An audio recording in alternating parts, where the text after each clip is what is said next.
여러분 안녕하십니까? 권순할입니다. 최근 많은 국민들 사이에 엄청난 열풍을 불러일으키고 있는 한국사 1타 강사 전한길 강사와 유튜브 채널 그라운더씨 김성원 대표 등이 연사로 참여하는 윤석열 대통령 탄핵 반대 지방집회가 영남권 양대 도시인 부산과 대구에서 지난 1일과 8일 성황리에 개최된 데 이어 이번 토요일인 15일에는 호남권 최대 도시 광주에서 열릴 예정입니다. 이번 광주 탄핵 반대 집회를 앞두고 자유민주당과 세이브코리아가 손을 잡고 광주 전역 192곳에 광주가 일어나면 대한민국이 산다라는 내용의 현수막을 전격적으로 내걸었습니다. 또 집회 당일 수도권 등 전국 각지에서 광주를 찾아가려는 애국 시민들의 움직임도 확산되고 있습니다. 이와 관련해 광주 출신의 호남 우파 농객인 주동식 호남대한포럼 공동대표가 오늘 자신의 소셜미디어에 탄핵 무효와 윤 대통령 즉각 석방을 촉구하는 투쟁의 바람이 영남 이어 호남에도 불어닥친다는 내용의 글을 올려 눈길을 끌고 있습니다.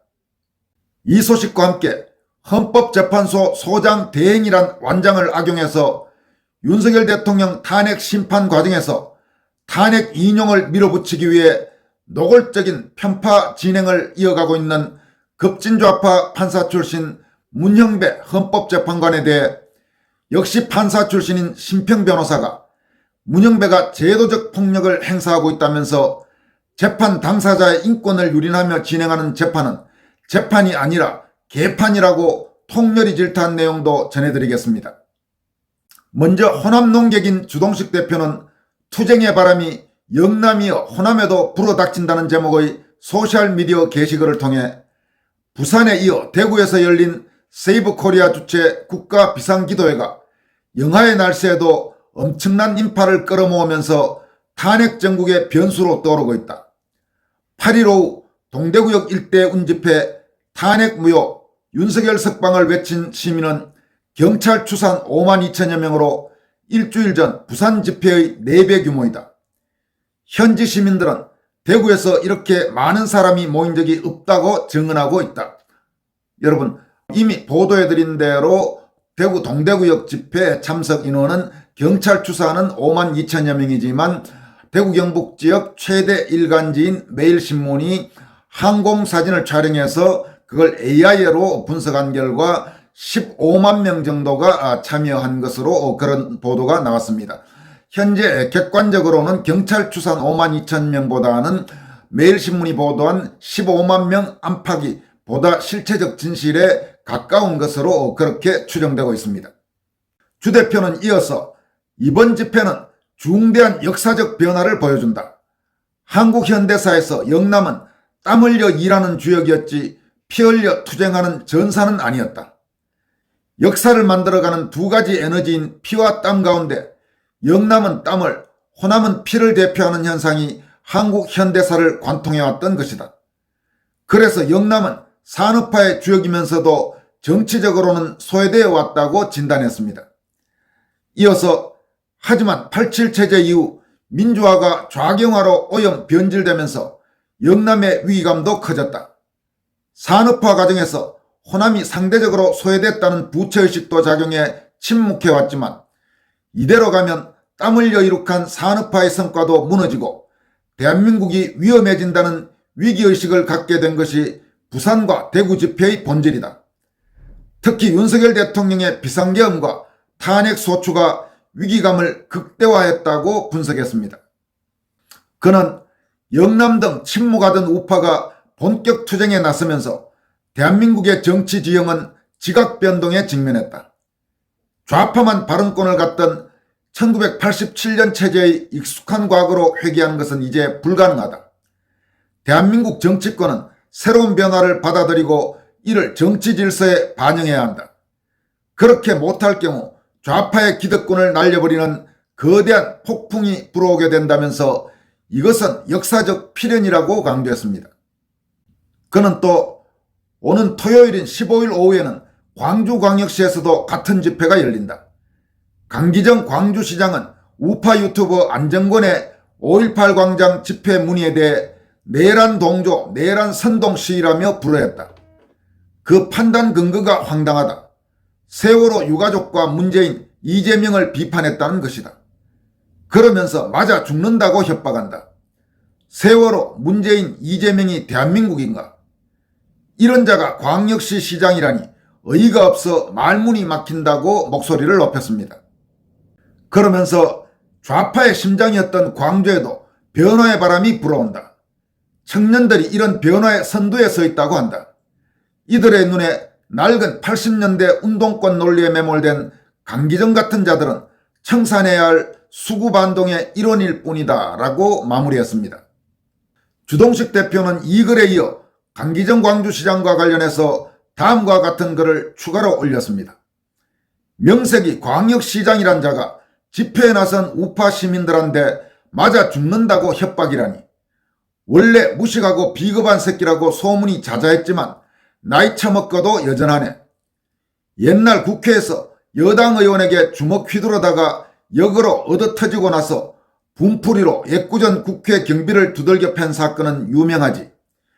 이런 자를 광역시장으로 뽑아준 사람들은 도대체 수치란 걸 모르나, 이렇게 강기정을 통렬히 질타하면서 강기정을 광주광역시장으로 뽑아준 주 대표의 고향 광주 시민들에게도 따끔한 일침을 날렸습니다. 여러분, 지금 이름이 나온 광주시장 강기정은 1964년생입니다. 전남대 극좌 운동권 출신입니다. 그야말로 좌익 중에도 완전히 이 극좌 운동권이었습니다. 강기정은 전과도 많습니다. 지난 2022년 광주시장 선거에 나올 때 이 전과 기록 증명에 관한 제출서, 이 내용을 살펴보면 기도 안 찹니다. 역시 호남의 전북 전주 출신 우파 법조인인 김향훈 변호사가 강기정이 지난 2022년 광주시장 선거에 나오면서 광주광역시 선관위에 제출한 전과 기록 증명에 관한 제출서를 자신의 소셜미디어를 통해서 공개했습니다. 이 기록을 살펴보면 강기정은 대법원 확정 판결로 난 것만 해도 전과 4범입니다. 제일 먼저 강기정이 전과가 있는 것은 1985년에 현존 자동차 방화 미수, 국가보안법 위반, 폭력행위 등 처벌에 관한 법률 위반, 집회 및 시위에 관한 법률 위반, 이런 여러 가지 범죄 혐의로 징역 7년에 자격정지 5년을 선고받았습니다. 이어서 1988년 1월에는 현주 건조물 방화 예비, 국가보안법 위반 혐의로 징역 1년에 자격정지 1년, 이런 형사처벌을 받았습니다. 아주 강기정은 젊은 시절에 어디 무슨 불 지르고 이런 것들을 상당히 좋아했던 모양입니다. 현존 자동차 방화 미수, 현주 건조물 방화 예비, 이런 여러 가지 범죄 혐의들이 있습니다. 그런가 하면 2010년 6월에는 모욕과 공무집행 방해, 상해, 재물손괴 혐의로 벌금 500만 원을 선고받았고, 2012년 10월에는 역시 공무집행 방해와 상해 혐의로 벌금 1000만 원을 선고받았습니다. 그러니까 두들겨 패고 불지르려 하고 온갖 짓들을 다 했구만요. 지금 이런 사람이 대한민국의 주요 도시 중에 하나인 광주광역시 현직 시장입니다. 한편 전한길 강사는 강기정 시장과 관련해서 대한민국 국민이 광주 가는데 시장이 오라 말라 하는 것은 독재다, 이렇게 질타했습니다. 그는 또 시장이 집회를 하라 말라, 무슨 시장이 왕인가라고도 비판했고, 평화 집회를 여는데 광주시장이 오라 마라 말할 수 있나, 이렇게도 비판했습니다.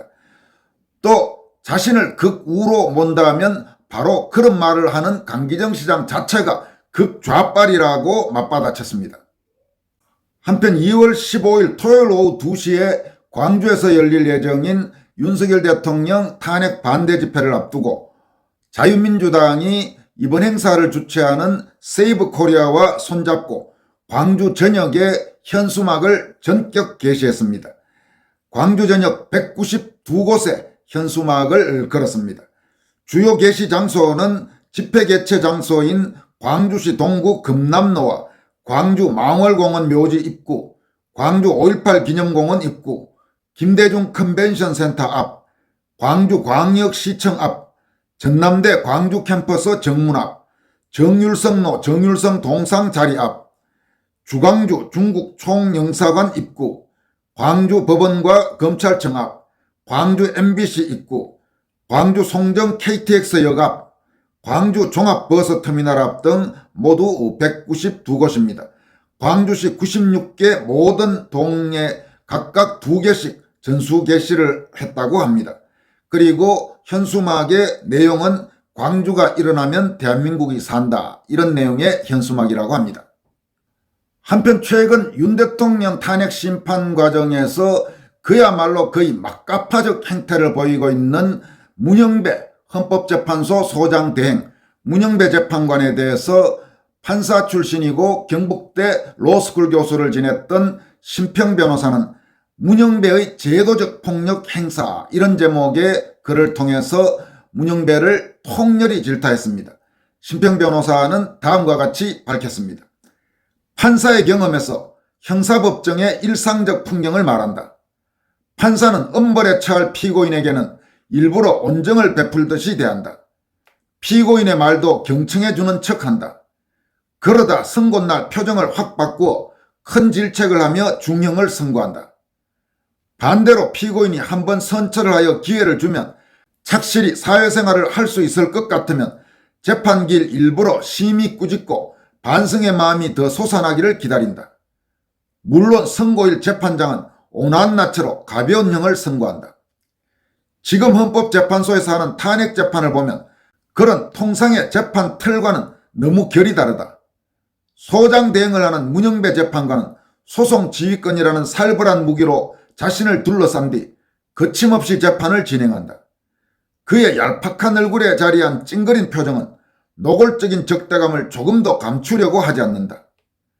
탄핵 인용이 마치 하늘로부터 받은 신성한 사명인 양 시종일관 날뛰고 있다.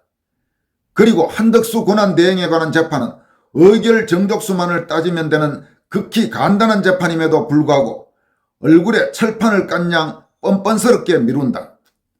아, 어떻게 그가 헌재 재판관이 되고 더욱이 소장대행까지 되어 헌법을 수호하는 가장 최상의 수단인 고결한 헌법재판 절차를 이처럼 무법천지로 전행하게 되었단 말인가. 그는 인류가 수백 년간 쌓아올린 근대 형사재판의 찬란한 원칙이나 그나마 사법개혁이라는 이름으로 고친 검찰조서의 증거 능력 등에 관한 형사소송법의 조항들을 헌법재판에서는 고려하지 않고 독자적인 판단을 내릴 수 있다고 생억지를 쓴다. 헌법재판소법 제40조 제1항에서 탄핵심판의 경우에는 헌법재판의 성질에 반하지 아니하는 한도에서 형사소송에 관한 법령을 준용하도록 한 것을 들며 그런 것이 법에 입각한 것이라고 한다. 그러나 위 법조문의 취지는 절대 문재판관의 말처럼 해석할 일이 아니다. 헌법재판과 형사재판은 구조가 다르다. 전자는 당사자로서 청구인과 피청구인이 있고 후자는 검사와 피고인이 있다. 전자는 파면 여부만을 판단하면 되나 후자의 경우에는 다양한 형을 선택하여 선고할 수 있다. 이러한 구조적 차이에서 연유하여 재판의 진행이 다소 달라질 수 있고 이에 상응하여 형사소송법의 규정이 약간 형식적으로 변경될 수 있다는 것이 법의 취지이다. 그러나 헌법재판에서도 형사재판과 마찬가지로 피청구인의 인권은 충분히 보장되어야 한다. 그것은 철칙이다. 우리가 비민주적 야만 국가가 아닌 이상 그렇다.